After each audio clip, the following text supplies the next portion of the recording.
বাবাজি পৃথিবীর মধ্যেতে নাবির জিকিরের সমতুল্য আমার জিকির, আমাদের জিকিরের সঙ্গে নাবির জিকিরের কোনো তুলনা হয়? জোরে বলুন। আবার আসুন পয়েন্টের দিকে একটু লক্ষ্য করুন। নাবিকে আল্লাহ পাক এতটা মর্যাদা দান করেছে, সেটা কি আমরা যোগ করতে পারবো, হিসাব করতে পারবো? পারবো না। আবার আসুন আল্লাহ পাক বলতেছে ইন্না আ'তাইনা। আর স্টেজের মধ্যে আলিম উলামা রয়েছে, আর আপনারাও যারা আরবি শিক্ষিত তারা একটু ধ্যান দিন। আ'তাইনা এই শব্দটির অর্থ কি? তো এই আ'তাইনা আলিফ আইন ত ইয়া নুন হয়ে আ'তাইনা। আর কুরআনের মধ্যে এক জায়গাতে আরেকটা আতাইনা আছে, ওয়ালাকাদ আতাইনা। আল্লাহ পাক কুরআনের মধ্যে বলতেছে ওয়ালাকাদ আতাইনাকা সাবআম মিনাল মাসানি, আছে কি না? সাবআম মিনাল মাসানি। আল্লাহ পাক কুরআনের মধ্যে বলতেছে নবী আমি আপনাকে দিয়েছি সাবঈ মাসানি, অর্থাৎ সূরা ফাতিহা আর পুরো কুরআন শরীফটা। জোরে বলেন মুহাব্বতে বলেন সুবহানাল্লাহ। সূরা কাউসারে আতাইনা যেটা আছে, ওই আতাইনা শব্দটার অর্থ দেওয়া। আর কুরআনের সূরা আল হিজরের 83 নম্বর আয়াতে একটা আতাইনা আছে, ওই আতাইনাটা হচ্ছে আলিফ তা ইয়া নুন। সূরা কাউসারের আতাইনাটার উচ্চারণ আলিফ আইন তা ইয়া নুন। আর সূরা হিজরের 83 নম্বর আয়াতটা শুধু আলিফ তা ইয়া নুন। আল কাউসারে আতাইনা শব্দের অর্থ দেওয়া, সূরা হিজরের 83 নম্বর আয়াত আতাইনা এটার মানেও দেওয়া। কিন্তু দুটো দেওয়ার মধ্যে পার্থক্য কি জানেন? দুটো দেওয়ার মধ্যে ডিফারেন্স, পার্থক্য হচ্ছে সূরা আল কাউসারে আতাইনা এই দেওয়াটার মানে শুধু দিয়ে নি নবী, যা দিয়েছি সবকিছুর মালিক পর্যন্ত করে দিয়েছি। জোরে বলেন। আর সূরা আল হিজরে, আচ্ছা বলুন তো আল্লাহ পাক নবীকে কোরআন শরীফ দিয়েছে কি দেয়নি? দিয়েছে কি দেয়নি? সূরা ফাতিহা দিয়েছে কি দেয়নি? সূরা বাকারা দিয়েছে কি দেয়নি? সূরা ইখলাস দিয়েছে কি দেয়নি? তো পুরো কুরআনের কথা যখন আল্লাহ বলতেছে তখন শুধু বলতেছে আতাইনা দিয়েছে। আর কুরআন ছাড়া জান্নাত যত মর্যাদা আছে সবার ব্যাপারে যখন আল্লাহ পাক বলতে যখন বলছে আতাইনা, তো এর তাৎপর্য কি? তো জগৎবাসী এই যে মোবাইলটা দেখতেছেন, এই মোবাইলটা হযরতকে যদি বলি মোবাইলটা ধরেন, তো এর মোবাইলটা দেওয়া একটা এনাকে হযরতকে ধরেন বললাম, এটা একটা উদাহরণ দিচ্ছি, হযরত আপনাকে মোবাইলটা পুরোপুরি দিয়ে দিলাম, গিফট দিয়ে দিলাম, এর মানে হচ্ছে মোবাইলটার ওনাকে মালিক করে দিলাম নাকি? আর কি ওনার কাছ থেকে আমি মোবাইলটা নিব না, কারণ এই দেওয়ার মানে হচ্ছে পুরোপুরি দিয়ে মালিক করে দেওয়া। আর আরেকটা দেওয়া কেমন আছে? হুজুর নেন, আমি স্টেজে ওয়াজ করার পর নিচ্ছি, এর মানে কি যে দিলাম কিন্তু কিছুক্ষণ পর আবার কিন্তু ব্যাক নিয়ে নিব। তো আল্লাহ পাক বলতেছে নবী আপনাকে কুরআন দিয়েছি, কিন্তু এই দেওয়ার মানে হচ্ছে দিয়েছি আবার নিয়ে নিব। কুরআনের মালিক আপনাকে করিনি। জগৎবাসী কুরআনের মালিক যদি নবীকে করা হতো তো কুরআনের আয়াত নবী চেঞ্জ করতে পারতো, পরিবর্তন করতে পারতো, এদিক ওদিক করতে পারতো। আয়াতের অর্থ আয়াত আজকে মুআজ্জাজ এদিক ওদিক করে দিত। কিন্তু 1400 বছর পূর্বে যেই রকম কুরআন নাযিল হয়েছে, যেই রকম কুরআন অবতীর্ণ হয়েছে, যেই রকম পৃথিবীতে এসেছে, আজ পর্যন্ত কুরআনের একটা আয়াতও চেঞ্জ হয়নি, একটা আয়াতও পরিবর্তন হয়নি, একটা আয়াতও এদিক ওদিক হয়নি। কেন? কারণ আল্লাহ পাক নবীকে কুরআন তো দিয়েছে, কিন্তু আতাইনা দিয়ে আলিফ তা ইয়া নুন দিয়ে, অর্থাৎ শুধু দিয়েছি, কিয়ামতের দিনে কুরআন আবার আমি নিয়ে নিব। কিন্তু সূরা আল কাউসারে যে আতাইনা বলেছি, আতাইনা আর আল কাউসার, সে দেওয়ার মানে হচ্ছে জান্নাত দিয়েছি, মালিক করে দিয়েছি। আপনাকে নবী লিয়াউল হাম দিয়েছি, মালিক করে দিয়েছি। কাউসার দিয়েছি, মালিক করে দিয়েছি। ইয়া নবী যা কিছু কুরআন ছাড়া মর্যাদা আছে সব কিছু দিয়েছি, তো তার মালিক করে দিয়েছি। এই জন্য বেরেলির ইমাম ইশক মোহাব্বত আলা হযরত আযীমুল বরকত মুজাদ্দিদিন মিল্লাত কানজুল কারামাত জাবালুল ইস্তিকামাত শাইখুল ইসলাম ওয়া মুসলিমিন আয়াতুম মিন আয়াতিল্লাহ মুজিজাতুম মিন রাসূলিল্লাহ কারামাতে গৌসে আযম আশিকে নবী ওলিয়ে কামিল ফাতিহ ইসলাম আশা ইমাম আহমদ রাজা খান লিখতে थे मैं तो मालिक ही कहूंगा वो मालिक के हबीब, मैं तो मालिक ही कहूंगा वो मालिक के हबीब, यानी महबूब और मुहिब में नहीं मेरा तेरा। জোরে বলেন সুবহানাল্লাহ। এটা সূরা আল কাউসারের একটি ব্যাখ্যা। আচ্ছা একটা কথা আপনাদেরকে বলে দিই, প্রতিটি সূরা এবং কিছু আয়াত দুনিয়াতে আসার একটা কারণ আছে, আছে কি নাই? শানে নুজুল দুনিয়াতে আসার একটা কারণ নাই? আপনি জানেন সূরা আল কাউসারটা নাজিল হয়েছে কেন? এটা আল্লাহ পাক আমার নবীর শত্রুদেরকে জবাব দেওয়ার জন্য নাজিল করেছেন। अब एक सुर दिए बोलते একটু মহব্বতে বলুন সুবহানাল্লাহ। বাবাজি মিল্লাত ইসলামিয়া পৃথিবীর মধ্যেতে ব্রাদার আপনাদের বাড়িতে ছেলে মেয়ে আছে, আপনাদের বাড়িতে ছেলে মেয়ে আছে, স্টেজের এক কোণা থেকে লাস্ট পর্যন্ত যদি জিজ্ঞাসা করি আপনার বাড়িতে কটা ছেলে, তো আপনি ঝটাঝট বলে দিবেন আমার বাড়িতে এতটা ছেলে। আপনার বাড়িতে কতটা মেয়ে, তো আপনি বলবেন আমার বাড়িতে এতটা মেয়ে। কিন্তু বাবাজি আপনি কি জানেন পৃথিবীর মধ্যে আমার আপনার নবীজি সাল্লাল্লাহু তাআলা আলাইহি ওয়াসাল্লাম তিনার বাড়িতে টোটাল কতটা ছেলে মেয়ে ছিলেন, কতটা পুত্র ছিলেন, কতটা মেয়ে ছিলেন? শুনেন বাবাজি পৃথিবীর মধ্যে আমার আপনার নবীজি টোটাল ছেলে মেয়ে হচ্ছে 60টি। জোরে বলেন কতটি? 60টি নবীজির ছেলে মেয়ে। এবার আপনি শুনেন ব্রাদার 60টি ছেলে মেয়ের মধ্যে কয়টা ছেলে আর কয়টা মেয়ে? নবীজির 60টি ছেলে মেয়ের মধ্যে 4টি হচ্ছে মেয়ে, 3টি হচ্ছে ছেলে। নাম শুনে নিন ব্রাদার, একটা ছেলের নাম আব্দুল্লাহ, একটা ছেলের নাম কাসিম, একটা ছেলের নাম ইব্রাহিম, 3টি ছেলে হলো ব্রাদার। এবার আসুন 4টি মেয়ের নাম, একটা মেয়ের নাম উম্মে কুলসুম, একটা মেয়ের নাম জাইনাব, একটা মেয়ের নাম রুকাইয়া, আর একটা মেয়ের নাম হচ্ছে ফাতিমা রাদিয়াল্লাহু আলাইহিম আজমাইন। জোরে বলেন কোন বাপ মা নাই যে তার ছেলেকে ভালোবাসে না? আজ কিছু কিছু ছেলে মেয়ে বলতে থাকে আমার বাপ মা আমার জন্য অমঙ্গলময়, অকল্যাণময়। কি করেছে আমার বাপ মা আমার জন্য? আমার বাপ মা তো খারাপ। আমি বলতে চাই আপনার বাপ মা খারাপ, কোন মাকে খারাপ বলতেছো বাবু? কোন বাপকে খারাপ বলতেছো বাবু? আচ্ছা বলুন তো ব্রাদার, পৃথিবীর মধ্যে একটা মার পেটে যখন বাচ্চা আসে তো সর্বপ্রথম সেই মাটাই জানতে পারে যে তার পেটে বাচ্চা এসেছে, এমনকি তার স্বামীও জানতে পারে না। আল্লাহ আর এক সেই মা ছাড়া তার পেটে বাচ্চা এসেছে এটা কেউ জানতো না। কিন্তু আল্লাহু আকবার, আমি আপনাদেরকে বলতে চাই বাবু মা যদি খারাপ হতো তাহলে যখন তুমি পেটে জন্ম নিয়েছিলে কেউ জানতো না, তোমার বাপও জানতো না, তোমার পরিবার কেউ জানতো না। মা যদি খারাপ হতো তাহলে তোমার জন্য তোমাকে নষ্ট করে দিত, তোমাকে ফিনিশ গর্ভের মধ্যে পেটের মধ্যে করে দিত। ডাক্তারের কাছ থেকে একটা ওষুধ কিনে বিষ খেয়ে নিলে তুমি নষ্ট হয়ে যেতে, কিন্তু তোমাকে গর্ভের মধ্যে নষ্ট করেনি, পেটের মধ্যে নষ্ট করেনি। বরং পেটে যেমন তুমি এসেছো স্বামীকে খুশিতে বলেছে, আত্মীয় স্বজনকে বলেছে, আজকে পাড়া প্রতিবেশীদেরকে মিষ্টি খাওয়িয়েছে যে পেটে বাচ্চা এসেছে, আর সেই মাকে তুমি খারাপ বলতেছো, সে মা তোমার খারাপ হয়ে গেল। মা জানে পেটে 10 মাস 10 দিন পেটে একটা বাচ্চাকে ধরে রাখা কতটা কষ্টদায়ক, কতটা যন্ত্রণাদায়ক, কতটা ব্যথাদায়ক। তবুও মা আপনাকে পেটের মধ্যে নষ্ট করেননি। আল্লাহু আকবার, মা কষ্ট পাবে জানেও আপনাকে নষ্ট করেননি, আর সেই মা আপনার জন্য খারাপ।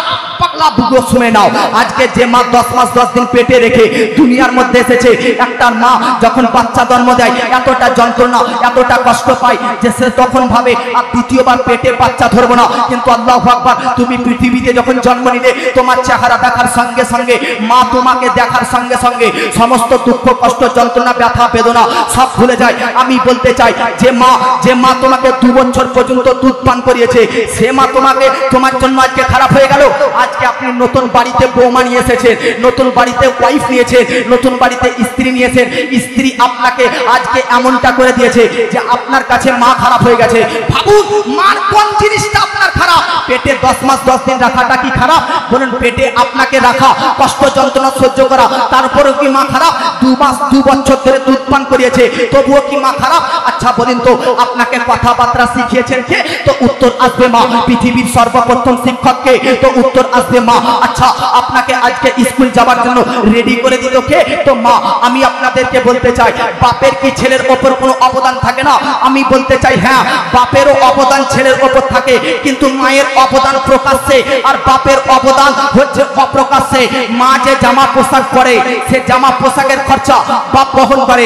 আজকে ছেলে স্কুলের ব্যাগ, আজকে ছেলে স্কুলের বইপত্র যে কিনে মা তো ভরে দেয় ব্যাগে, মা তো রেডি করে দেয়, কিন্তু ব্যাগ আজকে বইপত্র এ সমস্ত খরচা বহন করে কে?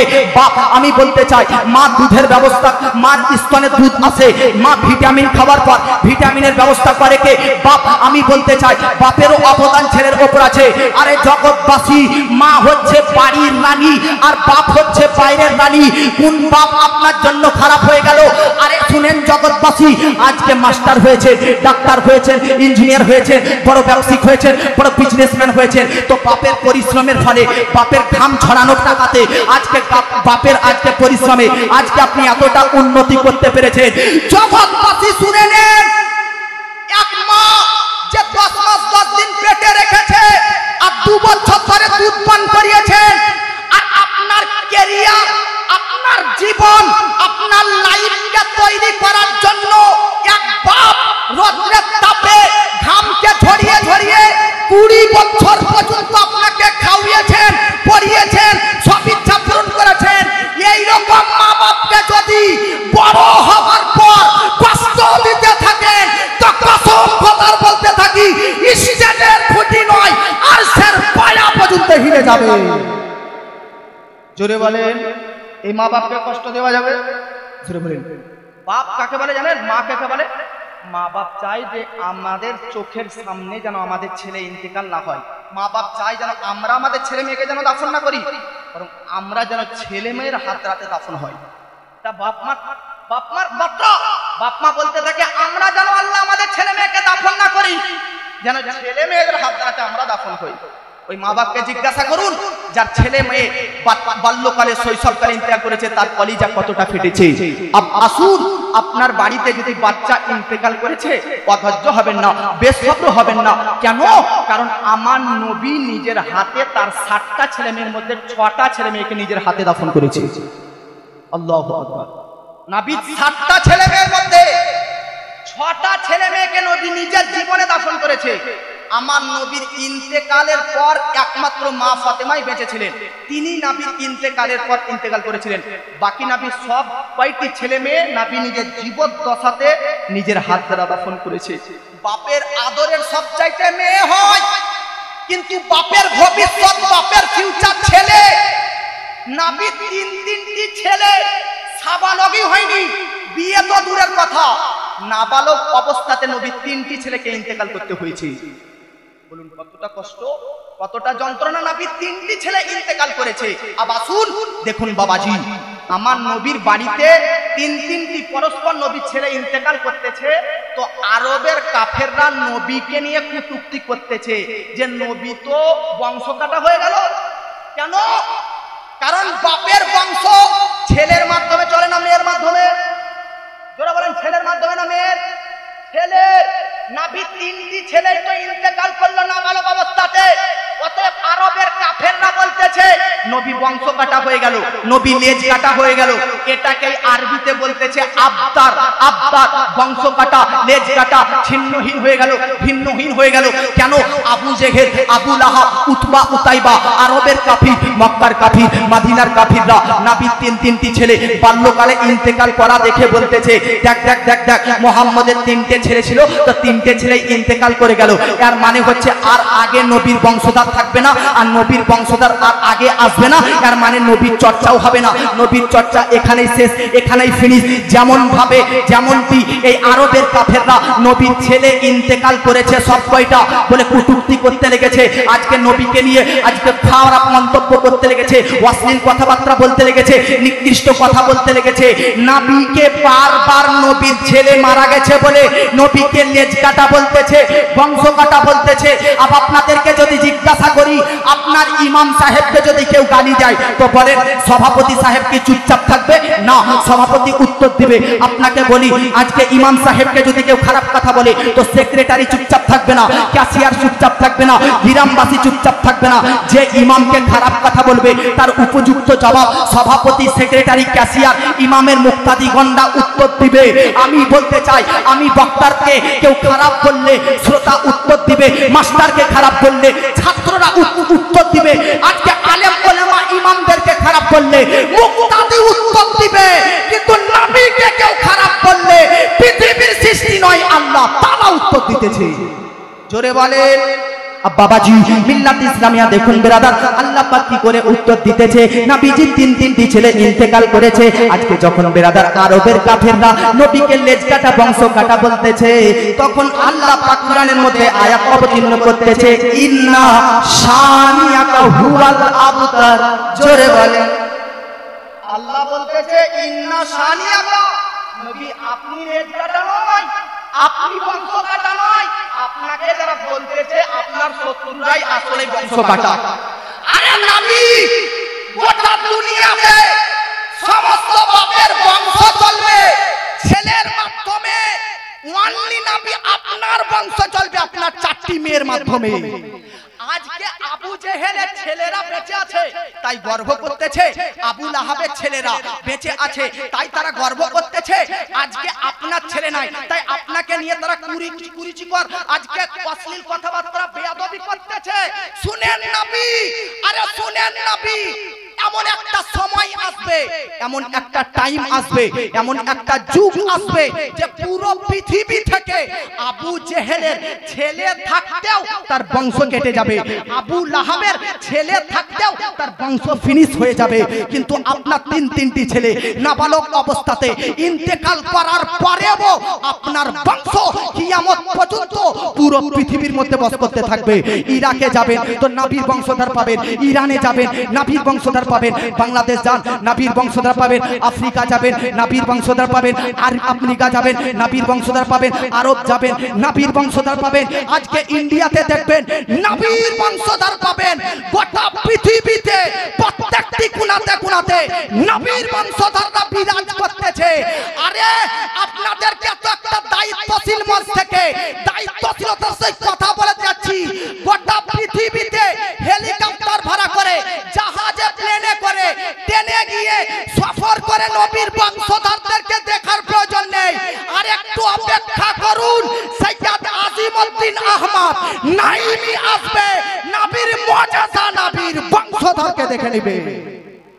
জোরে বলে নবী তিনটি ছেলে ইন্তেকাল করার পরেও আজকে ইরাকে নবীর বংশধর পাবেন, ইরানে নবীর বংশধর পাবেন, জাপানে নবীর বংশধর পাবেন। পুরো পৃথিবীতে 206টি দেশ রয়েছে, যতটা কান্ট্রিতে মুসলমান বাস করতেছে প্রত্যেকটি এলাকাতে নবীর বংশধররা বিরাজ করতেছে, নবীর বংশধররা নবীর নূরে চমকিতেছে। আর আজকে নবীর বংশধররা আজকে উজ্জ্বলময় নক্ষত্রের মতন বিরাজ করতেছে। এই জন্য বেরেলির ইমাম ইশক মোহাব্বত আলা हजरत अजीमुल बरकत लिखते थे, चमक तुझसे पाते हैं सब पाने वाले, चमक तुझसे पाते हैं सब पाने वाले, मेरा दिल भी चमका दे चमकाने वाले। জোরে বলেন। আচ্ছা একটা কথা বলেন তো, নবীগণদেরকে পৃথিবীতে কেন প্রেরণ করা হয়েছে? কেন? আসুন কুরআনের মধ্যে আসুন। আল্লাহ পাক বাবাজি পৃথিবীর মধ্যেতে বেরাদার, কুরআনের মধ্যেতে বেরাদার 7 জায়গাতে লিপিবদ্ধ রয়েছে নবীগণদেরকে পৃথিবীর মধ্যে কেন প্রেরণ করা হয়েছে।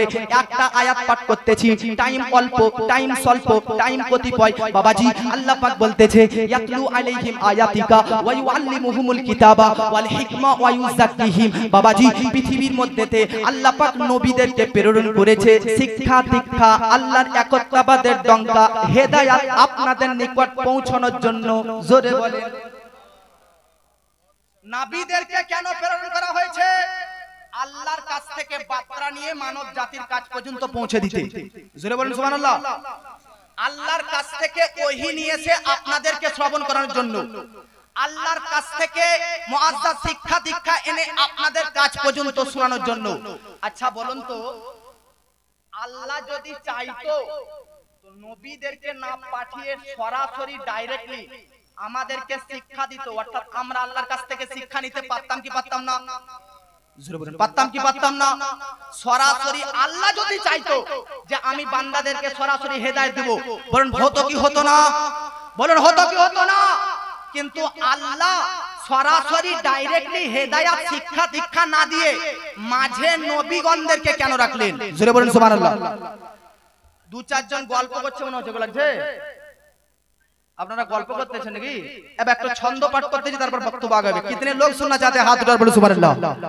কে আয় নসীমে সাহর মেরে সরকার से, ऐ नसीमे सहर मेरे सरकार से, सबके बारे में इतना बता दीजिए। जरा बोले, सबके बारे में इतना बता दीजिए।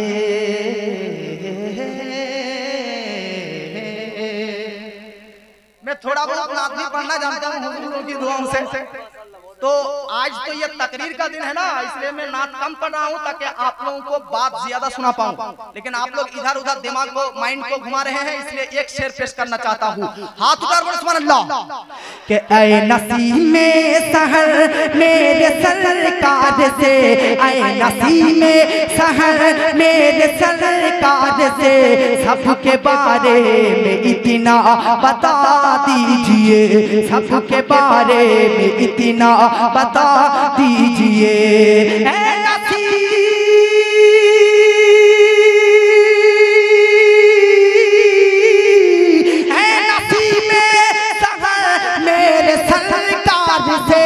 सबके बारे में इतना बता दीजिए, या तो सबको मदीना बुला लीजिए। अरे या तो सबको मदीना बुला लीजिए, या तो इनको मदीना बुला लीजिए, या तो आपको मदीना बुला लीजिए, या तो सबको मदीना बुला लीजिए, अरे या तो दिल को मदीना बना दीजिए।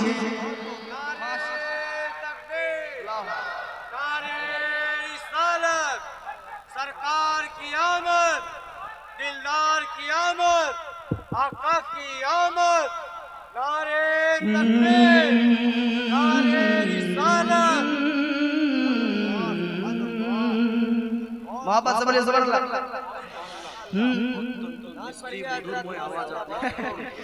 या तो दिल को मदीना बना दीजिए। আমাদের বীরভূম আর মুর্শিদাবাদে স্টেজে দেখছেন বক্তাও আছে, শায়ের আছে, কিন্তু আমাকে যদি কেউ নিয়ে যায় শায়েরও লাগে না, शायरों लगा ना, क्योंकि हजरत में शायर का भी काम करा देता हूँ। तो इसलिए आप लोग मोहब्बत के साथ बोलिए सुभान अल्लाह। या तो दिल को मदीना बोलिए बना दीजिए, या तो दिल को मदीना बना दीजिए। काम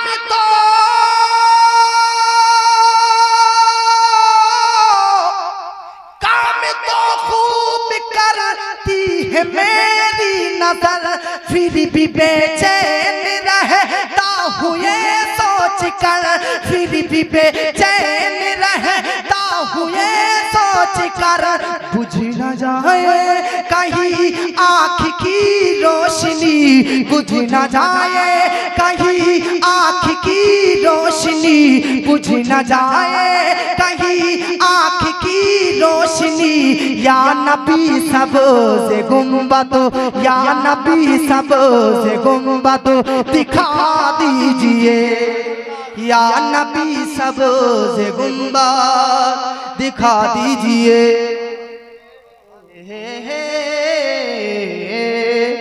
मोहब्बत के साथ बोलिए सुभान अल्लाह। তাহলে বাবাজি মিল্লাত ইসলামিয়া পৃথিবীর মধ্যে নবীদেরকে কেন প্রেরণ করা হয়েছে? শিক্ষা দেওয়ার জন্য কিনা? কিসের জন্য? আচ্ছা, আপনাদের এলাকাতে প্রাইমারি হোক, কলেজ হোক, স্কুল আছে কিনা? আচ্ছা না, শিক্ষা দাতাকে কি বলেন বলো তো বাংলায়? শিক্ষা দাতাকে বাংলা বলা হয় শিক্ষক, ইংরেজিতে টিচার বা মাস্টার, আরবি में कहता है मुअल्लिम। আর শিক্ষা গ্রহণকারীকে, শিক্ষা অর্জনকারীকে, এডুকেশন অর্জনকারীকে বলা হয় ছাত্র, ইংরেজিতে স্টুডেন্ট, আরবিতে বলা হয় মুতাআল্লিম। কথা ঠিক কি না? আরে তাহলে আল্লাহ পাক বলতেছেন নবীগণদেরকে ওয়ায়ুআল্লিমুহুমুল কিতাবা, কুরআন কিতাবের বিধি বিধান শরীয়তের শিক্ষা দীক্ষা আল্লাহর একত্ববাদ প্রচার করার জন্য প্রেরণ করেছি। তাহলে নবী শিক্ষা দেওয়ার জন্য আসলে শিক্ষক হবে কি হবে না? আজ কিছু ব্যক্তি বলতেছেন নবী আনএডুকেটেড, নবী মূর্খ, নবী অশিক্ষিত। ইউটিউবে আসেন দেখাবো আমরা এগুলো জবাব দিয়ে বাতিলদেরকে। কেউ বলতেছে নবী আলিফ কোনটা বা কোনটা তা কোন তো জানতো না, আলিয়াযু বিল্লাহ নাউযু বিল্লাহ। নবীকে মূর্খ, নবীকে অশিক্ষিত। আর আল্লাহ পাক বলতেছে নবীকে শিক্ষাদাতা করে, শিক্ষক করে প্রেরণ করেছি। আর মুস্তাদরাক লিল হাকিম কিতাব পড়ুন, নবী নিজে বলতেছে ইন্নী বুইস্তু মুআল্লিমান, আমি নবী পৃথিবীতে শিক্ষক হয়েই প্রেরিত হয়েছি। জোরে বলেন। আচ্ছা বলেন তো, আপনাদের এলাকার স্কুলের যে শিক্ষক সে যদি মূর্খ হতো, সরকার চাকরি দিত, জোরে বলেন চাকরি দিত। আপনার এলাকার হাই স্কুলের যে শিক্ষক, টিচার, মাস্টার, সে যদি আনএডুকেটেড, মূর্খ, শিক্ষিত হতো, সে কি চাকরি পেত? আপনি বলবেন না। আমি বলতে চাই টিউশন মাস্টার, প্রাইভেট মাস্টার, সে যদি মূর্খ হতো, আপনি কি আপনার বেটাকে, আপনার ছেলেকে তার কাছে টিউশন পড়ানোর জন্য পাঠাতেন? তো বলবেন না। আমি বলতে চাই একটা কলেজের প্রফেসর আজকে যে হয়েছে, সে শিক্ষিত না মূর্খ? তো আপনি বলবেন সে তো অনেক শিক্ষিত। পাগলা বুকা, আপনার স্কুল, আপনার কলেজ, আপনার প্রাইমারি, আপনার হাই স্কুলের শিক্ষক যদি হতে গেলে শিক্ষিত হতে হয়, আজকে এডুকেটেড হতে হয়, তো সামান্য একটা রানীগঞ্জ এলাকার কলেজের প্রিন্সিপাল যদি কেউ হয়, হেড শিক্ষক হতে গেলে আধ্যাত্মিক জ্ঞানের যদি প্রয়োজন হয়, তো গোটা ইসলাম বিশ্ববিদ্যালয়ের হেড শিক্ষক হয়ে নবী পৃথিবীতে আসছেন, তিনি কিভাবে মূর্খ হতে পারে? জোরে বলেন। নবী মূর্খ হতে পারে? নবী অশিক্ষিত হতে পারে না? জোরে বলেন সুবহানাল্লাহ। আল্লাহ পাক কুরআনের মধ্যে বলতেছে, আল্লাহ পাক কুরআনের মধ্যে বলতেছে, ওয়ালা তাকুলু লিমাই ইউকতালু ফি সাবিলিল্লাহ। জোরে বলেন সুবহানাল্লাহ। আর মহব্বতে বলেন সুবহানাল্লাহ। আর হাত উঠাবার বলেন সুবহানাল্লাহ। अब अल्लाह पाक বলতেছেন নবী শিক্ষা দেওয়ার জন্য পৃথিবীতে এসেছে, শিক্ষা দিচ্ছেন, ইসলামের প্রচার ও প্রসার করতেছেন, আল্লাহর একত্ববাদের ডঙ্কা বাজাচ্ছেন। তো আরবের কাফের আবু জেহেল, আবু লাহাব, উতবা, উতাইবা, উবাই ইবনে খাল, মুনাফিকিন, মুশরিকিন, কাফির, এরা সবাই নবীর কথাকে অস্বীকার, অমান্য করে দিল। তো আল্লাহ পাক বলতেছে ইন্নাকা লা তুসমিউল মাউতা, নবী এরা প্রত্যেকটাই হচ্ছে মৃত। কি বললো আল্লাহ? আল্লাহ কি বললো? মৃত, মাউতা, মৃত। আচ্ছা বলুন তো আপনাকে কি মনে হচ্ছে, আমি জীবিত না মৃত? ভাই আমি জীবিত না মৃত মনে হচ্ছে? ভাই কথা বলেন না, জীবিত না মৃত? अच्छा जीवन का नाम मरण का नाम जिंदगी क्या है और मौत क्या है? तो আপনারা যেটা ভাবেন জীবন হচ্ছে নিঃশ্বাস চলাচলের নাম, অক্সিজেন চলাচলের নাম জীবন, আর নিঃশ্বাস অক্সিজেন বন্ধ হওয়ার নাম মরণ। কিন্তু আল্লাহ পাক বলতেছে না না না, নিঃশ্বাস চলতেছে, নিঃশ্বাস চলতেছে, কার্বন ডাই অক্সাইড বার করতেছে, এর মানে জীবিত তাও নয়, আবার নিঃশ্বাস বন্ধ, অক্সিজেন নেওয়া বন্ধ হয়ে গেছে, এর মানেও মরা এটাও নয়। তাহলে কাকে মরা বলে আর কাকে জিন্দা বলে? জীবন কার নাম, মরণ কার নাম? তো আল্লাহ পাক বলতেছে দেখো আবু জেহেলদেরকে, আবু লাহাবদেরকে, এরা প্রকাশ্য বেড়াতেছে, নড়াচড়া করতেছে। একটা মানুষ যে জিন্দা হয় সে নিঃশ্বাস নেয়, নিঃশ্বাস বার করে, কার্বন ডাই অক্সাইড বার করে, শরীর নড়াচড়া করে, হাত নড়াচড়া করে, শরীরের প্রত্যেকটি পার্টস, প্রত্যেকটি অঙ্গ প্রত্যঙ্গ নড়াচড়া করতেছে। আবু জেহেল হাঁটা চলাফেরা করতেছে, আবু জেহেল ঘুরে বেড়াচ্ছে, আজকে আবু জেহেল রাস্তায় চলাফেরা করতেছে। আপনাকে কি মনে হচ্ছে জীবিত? জীবিত কেন? কারণ ব্যক্তি আবু জেহেল রাস্তায় চলাফেরা করতেছে, নড়াচড়া করতেছে, আবু লেহেব কথা বলতে পারছে, দেখতে পাচ্ছে, শুনতে পাচ্ছে, আজকে সংসার করতেছে, ব্যবসা করতেছে। আপনারা বলবেন জীবিত, কিন্তু আল্লাহ বলতেছে ইন্নাকা লা তুসমিউল মাউতা।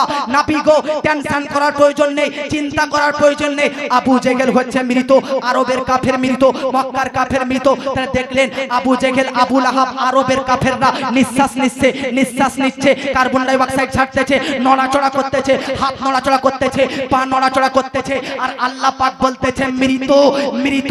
কিন্তু কারবালার প্রান্তরে একদিকে হুসাইনের মাথা, একদিকে হুসাইনের বডি, হযরতে আব্বাস আলম বারদারের একদিকে হাত, একদিকে পা, একদিকে সিনা, হযরতে কাসেমের একদিকে চামড়া, একদিকে শরীরের নাক, একদিকে শরীরের চোখ, একদিকে আজকে আল্লাহর পথে যুদ্ধ করতে করতে কখনো বদর, কখনো উহুদ, কখনো হুনাইন, কখনো খাইবার, কখনো কারবালা, প্রতিটি যুদ্ধের প্রান্তরে মুসলমানরা যুদ্ধ করতে করতে শহীদ হয়ে যাচ্ছে। তো শহীদ হয়ে যাচ্ছে, একজনের পা 10 কিলোমিটার দূরে, তো একদিকে মাথা 5 কিলোমিটার দূরে, শরীর 2 কিলোমিটার দূরে, তো মাথা 5 কিলোমিটার দূরে।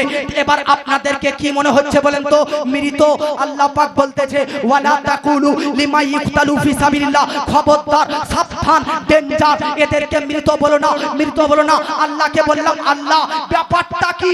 আবু জেহেল, আবু লাহাব চলাফেরা করতেছে, হেঁটে চলে বেড়াচ্ছে, নিঃশ্বাস নিতেছে, ওদেরকে মরা বলতেছো, আর ইমাম হোসেন কারবালার প্রান্তরে বডি আর মাথা হচ্ছে দিমাশকে, তুমি বলতেছে জীবিত, ব্যাপারটা কি?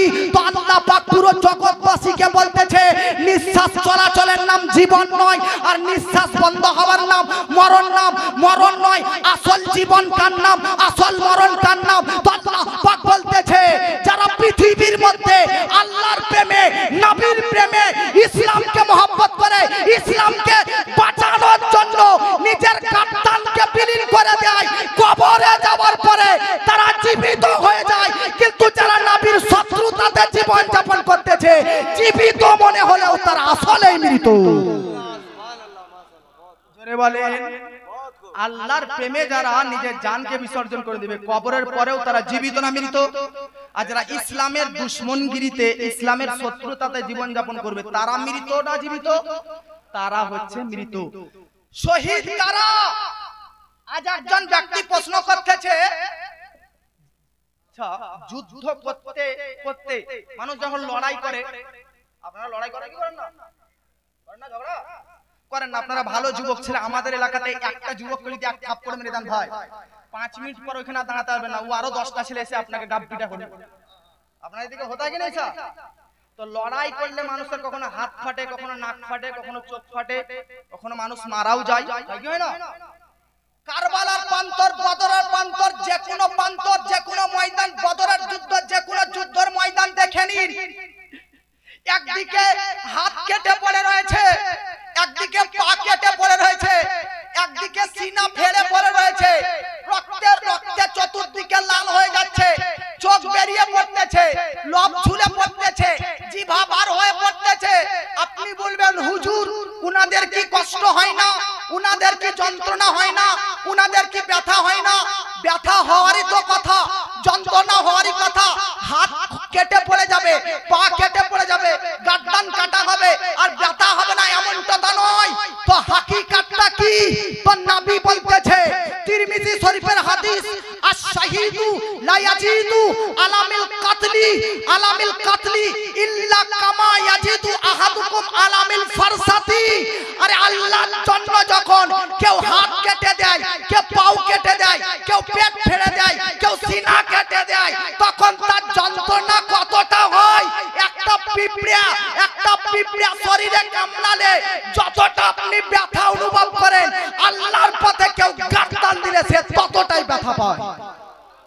সুবহানাল্লাহ বলে। একটা पिपड़ा एक चींटी की बराबर एक शहीद को तकलीफ पहुंचती, वो महसूस करता है। तो अपनी बोलबेन ये कैसे मुमकिन है? नारे तकबीर, नारे रिसालत, मसला के आला हजरत।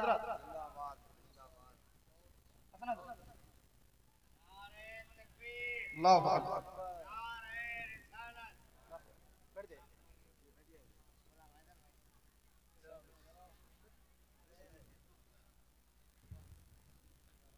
আরে মামুন রশিদ সাহেব শায়রে ইসলাম শায়রে হিন্দুস্তান এসেছেন।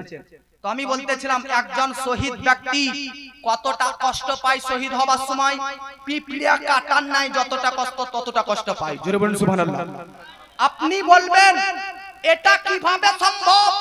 তো শুনেন, যাদের অন্তরে হাকিকাতে আল্লাহর মহব্বত, নবীর ইশক, নবীর প্রেম, নবীর লাভ থাকবে, তাদেরকে জিজ্ঞাসা করুন যে তোমরা কি চাও। একজন শহীদ হাকিকাতে নবী প্রেমিক, আল্লাহ প্রেমিক বলতে চায়, আরে আল্লাহ যদি 1000টা জান দেয় তবুও আল্লাহর প্রেমে, নবীর প্রেমে এই জানটাকে কুরবান করে দিব। এই জন্য আলা হযরত বলতেছে, কারু तेरे नाम पे जा फिदा न बस, करूं तेरे नाम पे जा फिदा न बस एक जा दो जहां फिदा, दो जहां से भी जी नहीं भरा, करूं क्या करोड़ों जहां नहीं। জোরে বলেন সুবহানাল্লাহ। আচ্ছা বলেন তো, আপনাদের কি কখনো অপারেশন হয়েছে? কাটাকুটা কখনো কোনো ছোটখাটো বড় ধরনের অপারেশন হয়নি? হয়েছে না? हजरत अगर किसी आदमी का हाथ टूट जाए तो वो अगर हॉस्पिटल जाए, हाँ, तो जाने के बाद इस हाथ को जब जोड़ा लगाएगा वो डॉक्टर साहब, तो ऐसा ही करेगा या आपको वापस करेगा या इंजेक्शन करेगा, आपको बेहोश करेगा, कुछ ना तो कुछ करेगा ना। আপনার এই হাত ভেঙে গেছে, তো এই ভাঙা হাড়কে চূর্ণ বিচূর্ণিমূলক হাড়টাকে জোড়া লাগানোর জন্য হয়তোবা ডাক্তার এই জায়গাটাকে অভ্যাস করবে, না হয়তোবা বড় ধরনের হলে পুরো শরীর বডিটাকেই বেহুশ অর্থাৎ অজ্ঞান করে দিবে। আপ ভাবুন আপনার ওই ইনজেকশনের কতটা পাওয়ার, কতটা প্রভাব, কতটা ইনজেকশনের অ্যাকশন শক্তিশালী, যে এখানে ফুঁড়ে দিলে এটা যদি কেটেও দেয় পুরো হাড্ডি পর্যন্ত তাও বুঝতে পারা যায় না। জগৎবাসী তাহলে একটা ইনজেকশন কি क्या औकात है नबी के इश्क के मुकाबिल, একজন একটা ইনজেকশনের অ্যাকশনের কি ক্ষমতা আছে নবীর প্রেমের কাছে। আর একটা ইনজেকশনের অ্যাকশনে যদি আপনার হাত কেটে দেয় বুঝতে পারেন না কেন, কারণ হাত কাটার ব্যথা থেকে ইনজেকশনের অ্যাকশনটা হচ্ছে বেশি। ঠিক আল্লাহর প্রেমে যারা নিজেকে শহীদ কুরবান করে দেয় তাদের শরীরে ইশকে রাসূলের এমন ইনজেকশন করা থাকে যে তাদের দেহকে হাজার টুকরে বিভক্ত করে দিলেও তিনারা বুঝতে পারেন না। जोरे बोलें सुभान अल्लाह, आप मोहब्बत बोलें सुभान अल्लाह। अब आओ, मेरा अभी भी 15-20 मिनट टाइम है, 10 मिनट। कारबालार प्रांतरे 11:40 बज रहे हैं, 16 मिनट टाइम, 12 बजे तक टाइम नहीं है, बाद में आके बोल। कारबालार प्रांतरे इमाम हुसैনের সঙ্গে ইয়াজিদের লড়াই কেন, ইয়াজিদের যুদ্ধ কেন নাকি, এটা মেইন পয়েন্ট আপনাদের জানতে হবে। কারবালার যুদ্ধ 61 হিজরিতে, ইমাম হোসেনের জন্ম 4 হিজরিতে, এখন চলছে 1447 হিজরি নাকি। একটা কথা মনে রাখবেন, আপনারা 2 মিনিটে কথা বুঝুন। ধরেন এই দিকটা হচ্ছে কি মদিনা, এটা হচ্ছে মক্কা, এটা হচ্ছে ইরাক, এটা হচ্ছে দিমাশক। ইমাম হোসেন ছিলেন মদিনাতে, আর ইয়াজিদ কে, ইয়াজিদের বাপ জান্নাতি, ইয়াজিদের বেটাও জান্নাতি, কিন্তু মিডিলে ইয়াজিদ হচ্ছে পাপী। ইয়াজিদ তো বেনামাজি, সুদখোর, গাঁজাখোর। ইয়াজিদ কে যে গান বাজনায় মগ্ন থাকে, নিশায় মগ্ন থাকে। ইয়াজিদ কে যে মুআজ্জাজ সামাইনে কেরাম চোর। ইয়াজিদ কে যে ডাকাত। ইয়াজিদ কে যে মুআজ্জাজ সামাইনে কেরাম একজন মদ্যপানকারী, একজন সুদ খানেওয়ালা, একজন মুআজ্জাজ সামাইনে কেরাম গান বাজনায় মগ্নসর ব্যক্তি। আমি বলতে চাই মুসলমান আপনাদেরকে যে ইয়াজিদের পরিচয় তো আপনারা জানতে পারলেন, আমি বলতে চাই ইয়াজিদের পরিচয় আমার আপনার নবী, নবীর ইন্তেকালের 50 বছর পর কারবালার যুদ্ধ, নবী কারবালার যুদ্ধের 50 বছর আগে আমার নবী জগৎবাসীকে বলে দিয়েছিলেন আউয়ালু মাই ইউবাদদিলু সুন্নতি রাজুলুম মিন বানি উম্মাইতা ইউকালু লাহু ইয়াজিদ। আরে আমার উম্মতের মধ্যে সর্বপ্রথম যে কোরআনের মুখালিফ করবে, যে কোরআনের বিপরীত কাজ করবে, যে সুন্নাতের বিপরীত কাজ করবে, তার নাম হবে ইয়াজিদ। নবী প্রথমে, নবী গায়েবদা অদৃশ্যের সংবাদদাতা, ইয়াজিদের ব্যাপারে প্রথমে বলে দিয়েছিল। আমি বলতে চাই ইয়াজিদ তো হচ্ছে পাপী, ইয়াজিদ তো হচ্ছে তাপী। ইয়াজিদকে যে মুআজ্জাজ তার বাপ ছিল ইরাক শহরের একজন বাদশা। বাপ ইন্তেকাল করার পর ইয়াজিদ সে মনে মনে চিন্তা করলো যে আমি এই রাজার সিংহাসনে বসতে চাই, আমি এই রাজার সিংহাসনে বসতে চাই। কিন্তু ইয়াজিদ ভাবলো আমি যেভাবে রাজত্ব করতে চাই, আমি যেভাবে আজকে আমার দেশটাকে চালাতে চাই সেভাবে চালাতে পারবো না। কেন? কারণ এখনো ইমাম হোসেন জীবিত আছে। ইমাম হোসেনের মুবারক জিন্দেগিতে, ইমাম হোসেনের জীবন দশাতে আমি তো কোনো পাপের কাজ করতে পারবো না, আমি তো কখনো সুদের কারবার করতে পারবো না, আমি তো কখনো আজকে বেনামাজি হয়ে চলবো, ইমাম হোসেন আমাকে নিশ্চয়ই টকে দিবে। আজকে আমি পাপ কাজ করব, ইমাম হোসেন নিশ্চয়ই আমার ওপর বুলডোজার চালাতে পারে, ইমাম হোসেন নিশ্চয়ই আমার পাকড়াও করতে পারে। এই জন্য ইয়াজিদ মনে মনে চিন্তা করলো যে আমার রাজত্বের জন্য, রাজ সিংহাসনে বসতে গেলে ইমাম হোসেনকে ফিনিশ করতে হবে, ইমাম হোসেনকে অ্যাটাক করতে হবে। আল্লাহু আকবার। আজকে ইয়াজিদ সে বলল ইমাম হোসেন তুমি আমার হাতে হাত রেখে দাও, আমার হাতে বায়াত গ্রহণ করে নাও, আমি তোমাকে ছেড়ে দেব, আমি তোমাকে মালামাল করে দেব, অর্থশালী বানিয়ে দেব, ধন সম্পদশালী বানিয়ে দেব, আজকে ধনী বানিয়ে দেব, তোমার পরিবারকে ছেড়ে দেব। কিন্তু ইমাম হোসেন তুমি যদি হাত না রাখো তোমাকে কতল করব, পরিবারকে কতল করে দেব। আজকে মুআজ্জাজ সামাইনে কেরাম লেকিন হুসেনের ওপর কুরবান যান, হুসেনের ওপর কুরবান যান। হুসেন টাকা পয়সা লোভী ছিলেন না বলে ইয়াজিদের হাতে হাত রাখলেন নি। আল্লাহু আকবার। ইয়াজিদ চেয়েছিল যে হুসেন যেন আমার হাতে বায়াত গ্রহণ করে। স্টেজে আলেম ওলামা আছে, বায়াত কাকে বলে তো শুনেন জগৎবাসী, বায়াত শব্দের অর্থ আগেই বিক্রি করে দিয়েছে বাবাজি। ইমাম হোসেন তো নবীর হাতে হাত রেখে বিক্রি হয়ে গেছে, ইয়াজিদের হাতে হাত রাখতে পারে কি করে? দ্বিতীয় প্রশ্ন শুনুন, দ্বিতীয় উত্তর শুনেন। ইমাম হোসেন কার নাম? ইমাম হোসেন কে? তো শাহ আস্ত হোসেন, বাদশাহ আস্ত হোসেন, দিপানা আস্ত হোসেন, দি আস্ত হোসেন, সরদার নাদাত দস দরদস্ত ইয়াজিদ। আচ্ছা বলেন তো ইয়াজিদ কে? তো আপনি শ্রবণ করলেন যে মদ্যপানকারীর নাম ইয়াজিদ, সুদখোরের নাম ইয়াজিদ, বেনামাজির নাম ইয়াজিদ, জেনাকারীর নাম ইয়াজিদ, চোর ডাকাতের নাম ইয়াজিদ। আজকে ইসলামের মধ্যে যত প্রকারের পাপের কর্ম আছে সবের কর্মকারী হচ্ছে ইয়াজিদ। আর হুসেনকে ইসলামের আরেক নাম হুসেন, ইসলামের আরেক নাম হুসেন, হুসেনের আরেক নাম ইসলাম। বলেন ইসলাম কি কখনো মদকে সাপোর্ট করতে পারে? না। ইসলাম কখনো সুদকে সাপোর্ট করতে পারে? না। ইসলাম কখনো হিরোইন ড্রাগসকে সাপোর্ট করতে পারে? না। ইসলাম কখনো বেনামাজিকে সাপোর্ট করতে পারে? না। ইসলাম কখনো মিথ্যা কথা বলাকে সাপোর্ট করতে পারে? না। ইসলাম কি কখনো মুআজ্জাজ জামানে কেরাম আজকে সুদখোরকে সাপোর্ট করতে পারে? না। চোর ডাকাতকে সাপোর্ট করতে পারে? না। ইসলাম যখন মদখোর, সুদখোর, গাঁজাখোর, ড্রাগসখোর, সুদখোর, বেনামাজিকে সাপোর্ট না করতে পারে, তো ইসলামের আরেক নাম হুসেন কিভাবে ইয়াজিদকে সাপোর্ট করতে পারে? জগৎবাসী ইমাম হোসেন তিনি জানতেন যে ইয়াজিদের হাতে হাত না রাখলে আমার সাকিনাকে আজকে নিজেকে বাঁচানো তো দূর কি বাপ, নিজের পরিবারকে বাঁচানো তো দূর কি বাপ, নিজেকে আর নিজের পরিবারকে বাঁচানো তো দূরের কথা, বাঁচানোর চেষ্টাও পর্যন্ত করেননি। ইমাম হোসেন কারবালাতে গিয়েছিলেন কেন? ইসলামকে বাঁচানোর জন্য, ইসলামকে বাঁচানোর জন্য।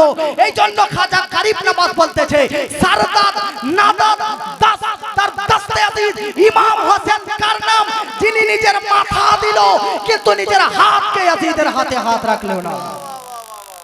জোরে বলেন इसका नाम है हुसैनी, এর নাম হচ্ছে হুসাইনি। আজকে ইয়াজিদ ইমাম হোসেনের প্রতি যা অত্যাচার করেছে পৃথিবীর মধ্যে অন্য কেউ এরকম যুদ্ধতে অত্যাচার হয় না। ও হুসেন যিনি মদিনাকে প্রেম করতেন, ও হুসেন মদিনাতে ছিলেন। ইয়াজিদের এতটা প্রেসার হয়, এতটা চাপ হয় যে ইমাম হোসেন আমার হাতে হাত রাখুক। ইমাম হোসেনকে এতটা চাপ দেওয়া হয় যে ইমাম হোসেন শেষ প্রান্তে ইয়াজিদের অত্যাচার সহ্য না করতে পেরে মদিনা ছাড়তে রাজি হয়েছে, মদিনা ছাড়তে রাজি হয়েছে। আচ্ছা এই মদিনা কোন মদিনা? যে মদিনাতে মসজিদে নববী আছে, যে মদিনাতে নবীর রওজা শরীফ আছে, যে মদিনাতে মসজিদে কুবা আছে, যে মদিনাতে মসজিদে কিবলাতাইন আছে। আল্লাহু আকবার। যে শহরটা নবীদের কাছে সবচাইতে প্রিয় হয় সেই শহরে নবীগণদের ইন্তেকাল হয়। আরে আমার নবীর কাছে সবচাইতে প্রিয় শহর মদিনা। যখন নবীর প্রিয় শহর মদিনা তখন হুসাইনেরও তো প্রিয় শহর মদিনা হবে।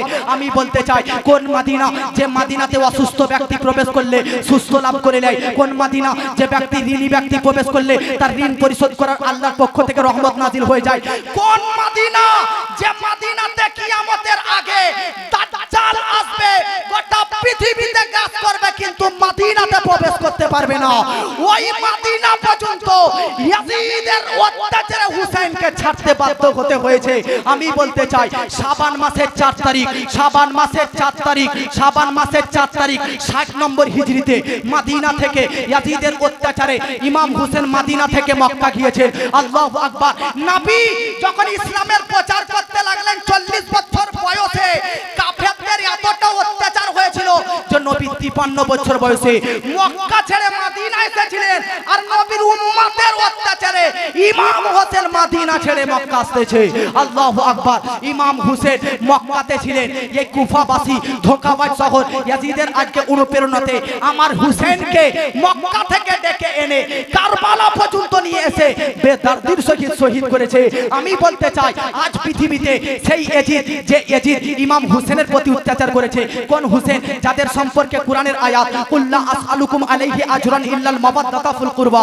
কোন ইমাম হোসেন? যাদের ব্যাপারে আহলে বায়াত সম্পর্কে আল্লাহু আকবার কোরআনে ইন্নামা ইউরিদুল্লাহ লিইযহিবা আনকুম রিজসা আহলাল বাইত ওয়া ইউতাহিরকুম তাতহিরা আয়াত নাযিল হয়েছে। আল্লাহু আকবার। যে হুসেন সম্পর্কে আমার নবী বলতেছে আল হুসাইনু মিন্নি ওয়া আনা মিনাল হুসাইন। কোন ইমাম হুসেন? যে ইমাম হুসেন সম্পর্কে আমার নবী বলতেছে ইনি হচ্ছে জান্নাতের ফুল। কোন ইমাম হোসেন? যে হুসেন সম্পর্কে নবী বলতেছে জান্নাতি যুবকদের সর্দার। কোন ইমাম হোসেন? যে ইমাম হোসেনের আজকে কখনো নবী চুমু খেয়েছে, গলায় চুমু, লফে চুমু, কপালে চুমু, গালে চুমু। যে ইমাম হোসেনকে মহব্বত করা মানে নবীকে মহব্বত করা। কোন ইমাম হোসেন? যে ইমাম হোসেনকে প্রেম করা মানে আল্লাহকে প্রেম করা। সে ইমামকে সেই ইমামের ফ্যামিলিকে ইয়াজিদি বাহিনী মিলে আজকে হত্যা শহীদ করেছে। আর সেই ইয়াজিদকে বর্তমান যুগের কিছু ইয়াজিদি মুসলমান বাস করতেছে, তারা বলতেছে ইয়াজিদ হক पर है, ইয়াজিদ সঠিক ব্যক্তি, ইয়াজিদকে আমিরুল মুমিনিন বলতে পারো। নাউজুবিল্লাহ। ইয়াজিদের ব্যাপারে যদি পড়েন তো হিস হিলে যাবে। কারবালার যুদ্ধ 61 হিজরিতে, শুধু কারবালাই দ্বিতীয় প্রথম শেষ এটা নয়, ইয়াজিদ কারবালার যুদ্ধের পর 2 বছর পর 63 হিজরিতে মক্কা মদিনার প্রতি অ্যাটাক করে।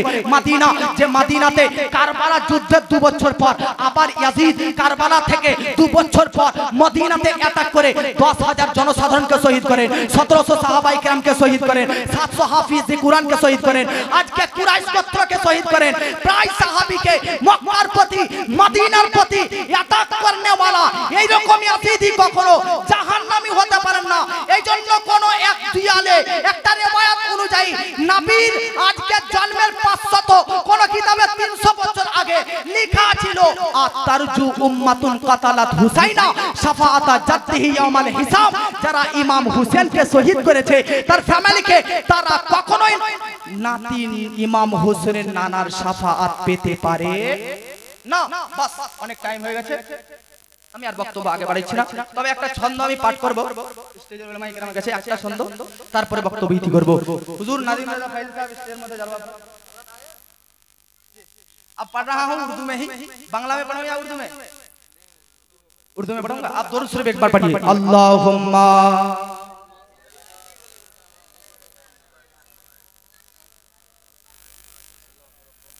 अल्लाहु रब्बु मोहम्मद सल्लल्लाहु अलैहि वसल्लम नहनु इबादु मोहम्मद सल्लल्लाहु अलैहि वसल्लम।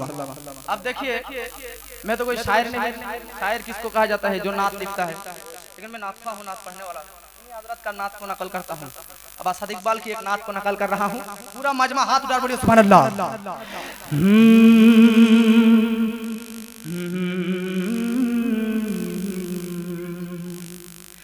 हम आशिक सरकार पे जो रंग चढ़ा है,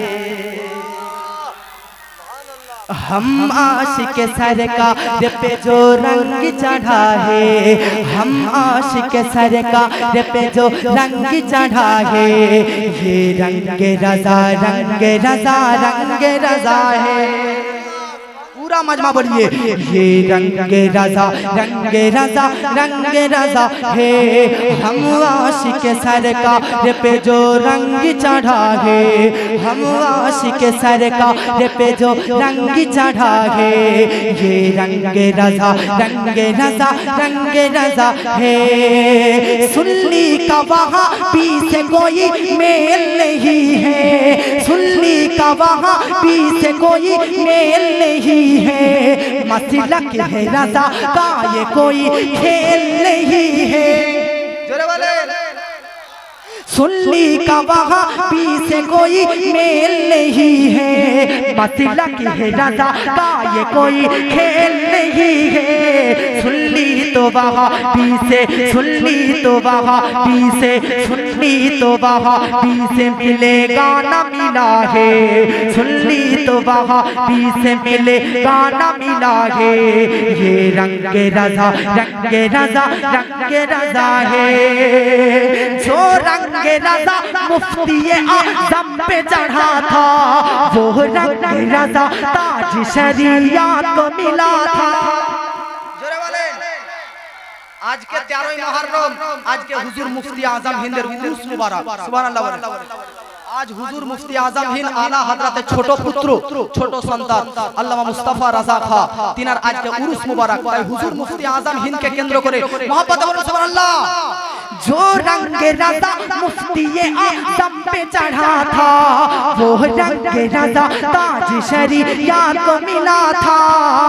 अब कायद मिल्लत, अब कायद मिल्लत को वही रंग चढ़ा है, अब कायद मिल्लत को वही रंग चढ़ा है। ये रंग रज़ा रंग रज़ा रंग रज़ा है। गुस्ताख नबी से न डरे है न डरेंगे, तलवार के सामने में भी हक बात कहेंगे।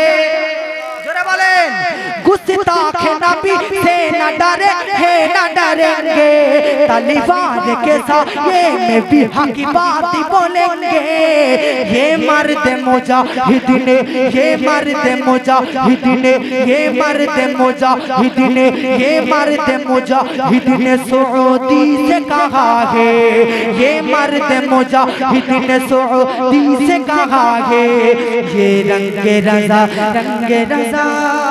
रंग रज़ा है